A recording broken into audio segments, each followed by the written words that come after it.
Bom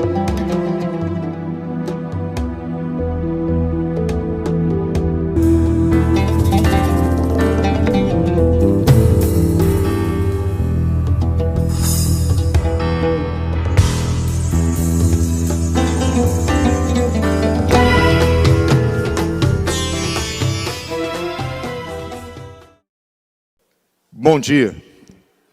Nós vamos mais uma vez meditar acerca de Mateus 13, do 1 ao 52, nas 7 parábolas do reino ministradas pelo Senhor Jesus, na Galileia das Nações. Nós meditaremos sobre a parábola do joio, que se segue à do semeador. Joio, mostarda e depois fermento. Em outra ocasião, meditaremos sobre o tesouro escondido no campo, sobre a pérola e sobre a rede. Nós queremos compartilhar com você a ideia de que o Mestre Jesus, em Mateus 13, está contando uma história a partir do princípio. E é muito interessante como ele trata do princípio, ou seja, ele vai falar do semeador como sendo ele mesmo. O semeador é ele mesmo. A palavra de Deus é a semente. E segundo ele, essa semente, que é a palavra de Deus, quando plenamente aceita, ela produz filhos para o reino de Deus. Porque todas as 7 parábolas são chamadas de parábolas semelhantes ao reino de Deus. Ele quer mostrar como Deus vai reinar através dele. Porém, ele não oculta algumas coisas desagradáveis que vão acontecendo ao longo do seu trabalho. Ele iniciou um trabalho perfeito, mas esse trabalho vai ser confiado a homens, que nós chamamos de apóstolos. E depois dos apóstolos, esta obra será confiada a outros homens. E nós vamos observar que nessa história que o mestre conta, lembrando para você, que ele mesmo, em Mateus 13, no verso 35, ele fala que vai publicar mistérios, parábolas ocultas desde a fundação do mundo. E na parábola da rede, ele fala da consumação dos séculos. Então você não pode esquecer que nós estamos tratando de um panorama. Na mente do Mestre Jesus, começa em Gênesis e termina em Apocalipse. O número 7, nós queremos lembrar para você, fala de um ciclo completo. O número 7 está no universo inteiro. O universo testemunha acerca do 7, a criação testemunha acerca do 7. Tudo aquilo que nós fazemos, a nossa semana, os nossos anos, até mesmo a formação das nossas células, testemunham acerca do 7. O 7 na Bíblia é o número do ciclo completo. Se ele conta 7 parábolas, é porque ele quer falar de um princípio e de um fim. Ele começa falando de coisas ocultas desde a fundação e termina com a consumação dos séculos. Você não pode esquecer. Então, essas 7 parábolas, semeador, joio, mostarda, fermento, tesouro, pérola e rede, é o do que nós queremos falar. Porém, vamos lembrar aquilo que meditamos, aquilo que já falamos, para que você possa entender. Quando começamos a estudar sobre as parábolas, nós tivemos que recorrer a Gênesis, para poder entender de onde o mestre retirou aquelas imagens que ele usa nas parábolas. E em Mateus, no capítulo 13, a partir do verso 36, o mestre é enfático, ele nos dá um tutorial e ele explica o que é o campo é o mundo. Ele explica claramente, no verso 38, 36 ao 38, ele vai explicando claramente, ele diz que a boa semente, produto da palavra de Deus, são os filhos do reino, os filhos de Deus. E ele fala que o joio são os filhos do maligno. E como nós temos repetido, sem abrir margem para outras interpretações. Não existe nenhuma possibilidade de se entender de maneira diferente. Ele define: a boa semente são os filhos de Deus, são os filhos do reino. A má semente são os filhos do maligno. Atrás da pergunta de onde ele tirou isso, já que ele não inventa de si mesmo, ele nada fala de si mesmo. De onde ele tirou? Qual foi a sua fonte? Nós recorremos a Gênesis no capítulo 4.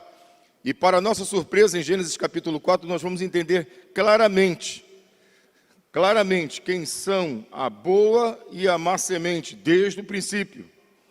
E há um paralelo perfeito, o próprio Mestre Jesus, em algumas ocasiões, ele fala desta boa e desta má semente. Vamos lembrar então a associação entre Mateus 13 e Gênesis capítulo 4 com calma. Ok, se você lembrar comigo, nós citamos duas genealogias ao longo dessas últimas meditações.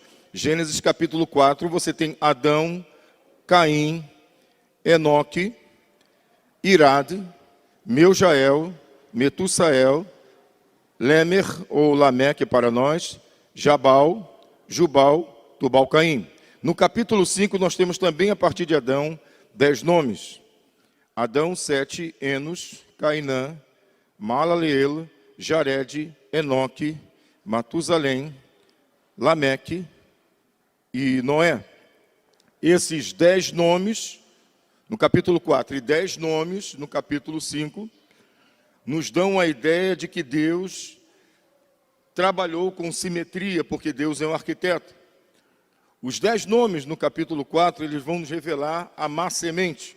Os 10 nomes no capítulo 5 vão nos revelar a boa semente. E esta foi a fonte onde o Mestre Jesus bebeu. Temos que lembrar que quando o Mestre Jesus ministrou, não havia ainda os 27 livros do chamado Novo Testamento. A fonte do Mestre Jesus vai de Gênesis a Malaquias na nossa Bíblia, na nossa diagramação. Na diagramação da Bíblia hebraica, vai de Gênesis a Crônicas. Essa era a Bíblia do Mestre Jesus e também dos apóstolos. Para nós, 39 volumes. Essa era a sua fonte. Se ele vai extrair alguma imagem, vai ser dessa fonte. Ou seja, aqui está a base que o Mestre Jesus usou para falar da má semente, da boa semente ou vice-versa. E o que nós temos denunciado é que no capítulo 6, o Mestre se utiliza do que Moisés disse. E Moisés, inspirado pelo Senhor, vai nos mostrar que essas duas linhagens, essas duas sementes, elas vão se misturar pelo casamento. Essas duas linhagens, a de Caim e a de Sete, vão se misturar. Essa mistura não é aceita pelo Senhor. Esse casamento é reprovado pelo Senhor. Então, essa é a interpretação correta. Nós estamos lendo Mateus 13, à luz de onde o Mestre extraiu essas imagens. O capítulo 6 de Gênesis vai nos revelar, como já comentamos, no versículo 1 ao versículo 4, um contexto em que as duas sementes se unem pelo casamento. A semente dos filhos de Caim, que vão receber vários títulos, vários adjetivos, e é isso que eu quero que você compreenda comigo. As Escrituras são muito ricas em qualificar. Em Efésios 3, versículo 10, diz que a sabedoria de Deus é multiforme, é multicolorida, ou seja, Deus tem uma capacidade extraordinária de revelar uma só coisa de várias maneiras diferentes para atender às diversas compreensões diferentes. Então você vai observar que um grupo só vai receber ao longo das Escrituras várias denominações, vários adjetivos, qualificado por nomes diferentes, de forma diferente, mas se referindo a um só tipo de pessoa. Por exemplo, aqui mesmo em Gênesis, esses filhos dos homens são nada mais, nada menos do que os filhos de Caim. À luz de 1 João 3,12, já não são chamados mais nem de filho de homens, ou filho dos homens, nem de filhos de Caim, são chamados de filhos do diabo. Então, se você for anotando com calma, você vai observar que filhos de Deus são a semente de Sete. Filhos de Caim são os filhos dos homens. Mas também podemos chamar de filhos de Deus, a semente de Sete, ou filhos do maligno, a semente de Caim.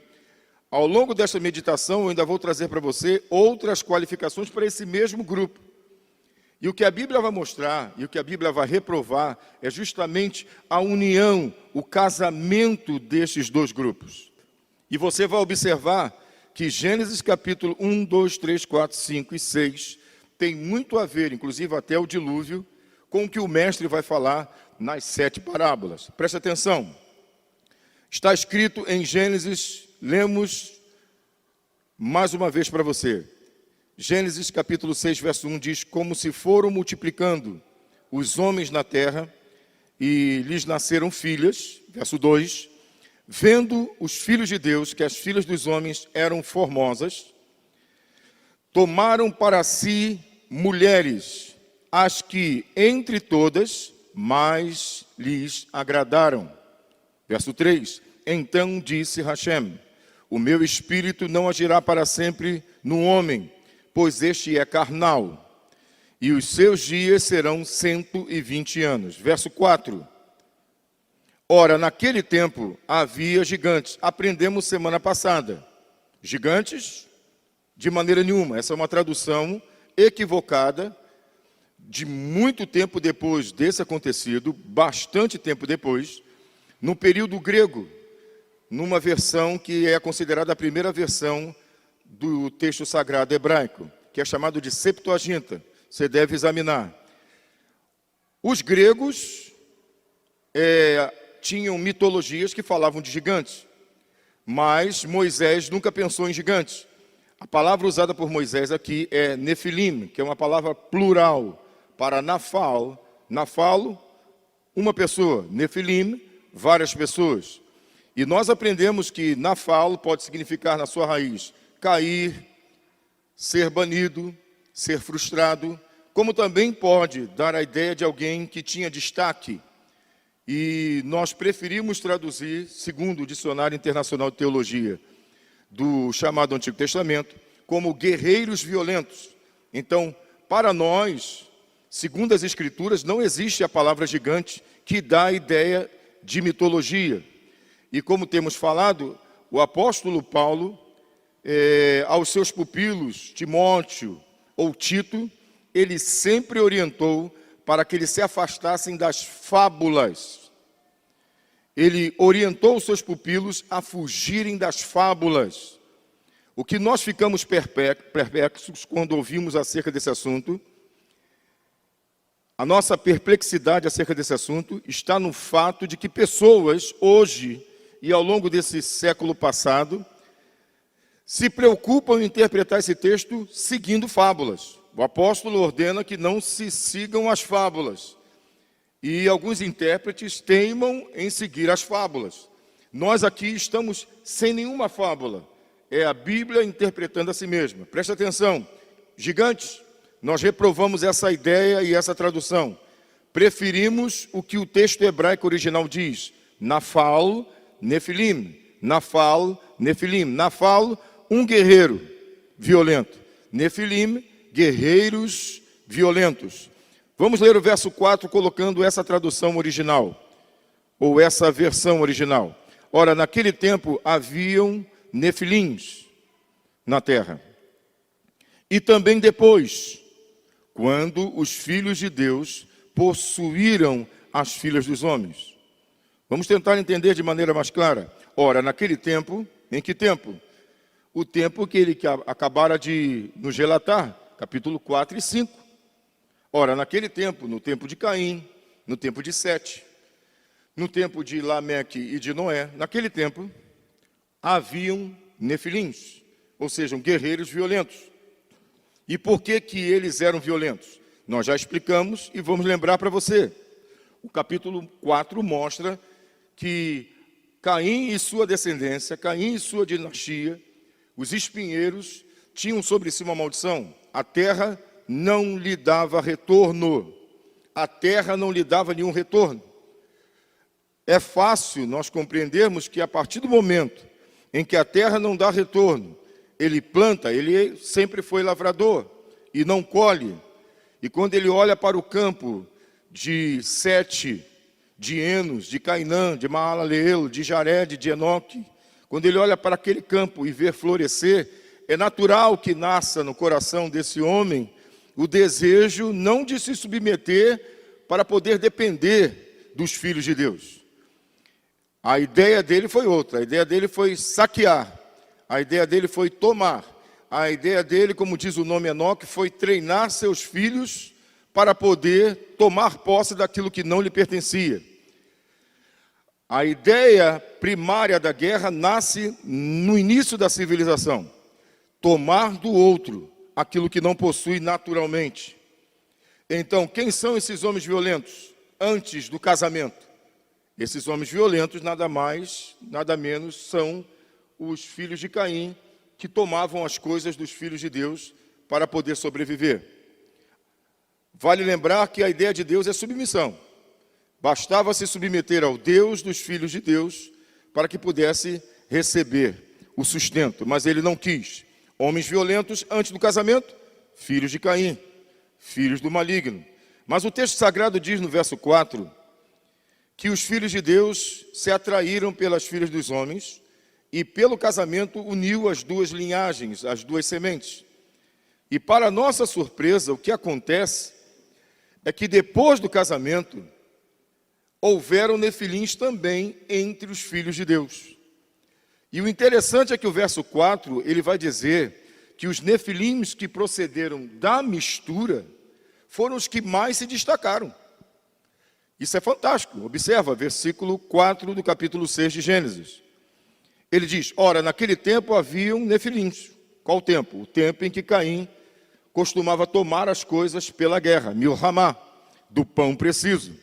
Ora, naquele tempo havia o nefilins, e nós já sabemos quem são os nefilins, estão no capítulo 4. Depois ele diz, e também depois, quando? Quando os filhos de Deus possuíram as filhas dos homens, as quais lhe deram filhos. E esses filhos, que advêm da mistura das sementes, diz o texto sagrado, estes foram nefilins, varões de fama, nefilins na antiguidade. É extraordinário concluir que os filhos de Deus, junto com as filhas dos homens, produziram, através da relação do casamento, guerreiros violentos, piores do que os que haviam anteriormente. A pergunta que devemos fazer para você que está acompanhando é, você observou que os nefilins antes do casamento eram somente os filhos de Satã, os filhos de Caim, os filhos dos homens, seja qual for o adjetivo que você escolher? Você observou que os nefilins antes do casamento eram somente os filhos de Satã, os filhos dos homens, os filhos de Caim? Ok.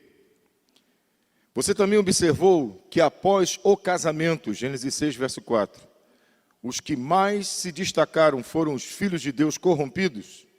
Então guarda isso. Isso é muito interessante, porque é uma sequência de corrupções em Adão, em Caim, na sua dinastia, e essa corrupção alcança os filhos de Deus.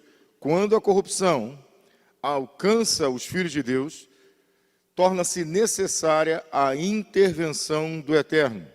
O Eterno sempre vai intervir quando a semente estiver correndo risco. Foi assim em Adão. Observa agora, o dilúvio não é sem razão. O dilúvio não é um genocídio. Nunca foi a intenção de Deus criar um genocídio. A ideia de Deus, por incrível que pareça para você que nunca ouviu, é preservar. Porque Deus vai muito além da nossa vida cotidiana, muito além desses nossos anos em que vivemos aqui. E Ele, para nos proteger, Ele vai evitar o desastre, a contaminação total. Então preste atenção, em Adão, corrupção, em Caim, corrupção, na dinastia de Caim, corrupção, e agora a corrupção atinge os filhos de Deus, e os mais ímpios tornam-se os filhos de Deus. Esse é o grande paradoxo, porque na verdade nós imaginaríamos que as piores pessoas não viriam de entre os filhos de Deus, mas pasme, a história vai mostrar, e o próprio Mestre Jesus vai denunciar, que não somente em Gênesis isso aconteceu, mas também na sua igreja. Ok, vamos observar um texto da palavra de Deus, para que você possa entender o que estamos falando. Se nós nos dirigirmos para as parábolas que estão em Mateus, nós vamos observar uma sequência. E o Mestre Jesus, ele vai nos falar da parábola do joio e do trigo. Essa é a parábola que eu gostaria de meditar com você um pouco agora. A parábola do joio e do trigo. E nós vamos observar que existe uma ponte, uma relação entre a parábola do joio e do trigo e também o que nós estamos falando em Gênesis. Nós vamos ficar indo e voltando nessa história, nesse paralelismo. Então vamos ler um pouquinho. Você vai abrir a sua Bíblia em Mateus, no capítulo 13, nós vamos fazer a leitura acerca da parábola do joio e do trigo. Mateus capítulo 13. Abra a sua Bíblia. No capítulo 13, a partir do verso 24. E vamos observar o paralelo. Propôs-lhes outra parábola, dizendo: o reino dos céus é semelhante ao homem que semeia boa semente no seu campo. Verso 25. Mas, enquanto os homens dormiam, veio o seu inimigo, semeou o joio no meio do trigo e retirou-se. Verso 26. Quando a erva cresceu e frutificou, apareceu também o joio. Verso 27. Então, indo ter com ele, os servos do pai de família lhe disseram: Senhor, não semeaste tu no teu campo boa semente? Como então está cheia de joio? Verso 28. Respondeu-lhes: um inimigo é quem fez isso. Disseram-lhe os servos: queres que vamos arrancá-lo? Verso 29. Porém, ele lhes disse: não, para que ao colher o joio, não arranqueis também o trigo com ele. Verso 36 de Mateus 13. Deixai crescer ambos juntos até a ceifa. Por ocasião da ceifa, direi, ele diz, direi aos ceifeiros: colhei primeiro o joio, atai-o em molhos para o queimar.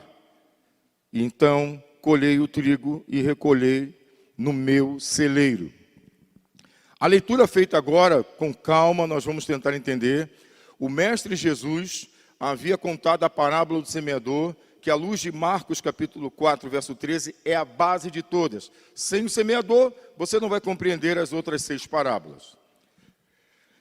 Entendendo você que o Mestre Jesus é o semeador, entendendo você que a palavra dele é a boa semente, entendendo você que o fruto dessa boa palavra, quando aceita plenamente, são os filhos do reino, entendendo que alguns ouvem a palavra, mas não germinam, não permitem que a palavra de Deus cresça dentro deles. Alguns não germinam, outros não amadurecem, e ainda outros germinam, amadurecem, mas não permanecem.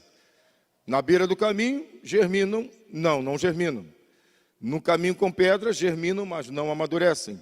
E entre os espinhos, germinam, amadurecem, mas não permanecem. O Mestre Jesus sabe que ele é o semeador, faz um balanço de quem realmente vai estar com ele até o fim. E na segunda parábola, ele já parte do pressuposto de que ele já semeou boa semente no seu campo. E o interessante é que na segunda parábola, eu diria na segunda parte das 7, ele destaca o fato de que o campo no qual ele semeou a boa semente já não está mais sob seus cuidados, mas ao cuidado de seus sucessores, que nós sabemos ser os apóstolos. Se nós temos uma história partindo do semeador até a rede com a consumação dos séculos, eu quero que você acompanhe comigo, encaixando cada parte, cada parábola, ao longo da história da igreja que começou a ser fundada na sua morte e ressurreição.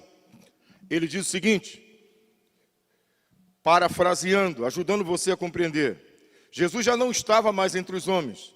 Jesus já está, nessa ocasião da parábola do joio, no templo.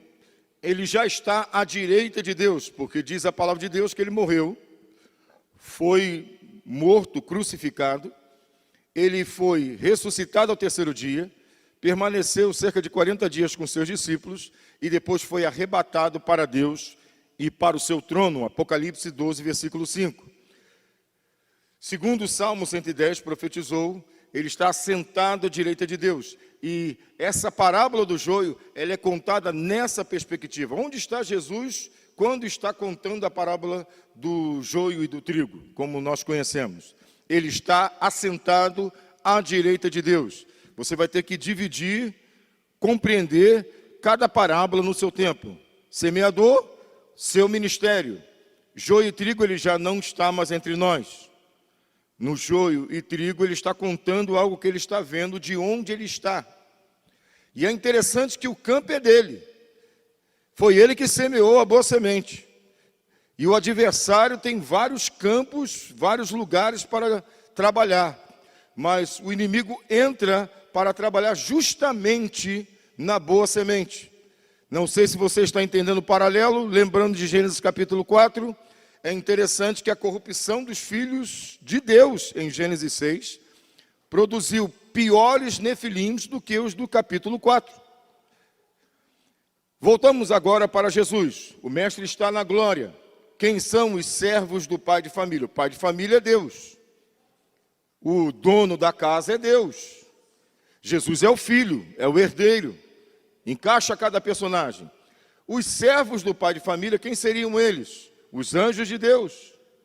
Observam que o mestre fez um trabalho maravilhoso, iniciou um trabalho perfeito, e a boa terra estava lhe dando frutos. Haviam pessoas que, além de germinar, amadurecer, permaneceram até o fim.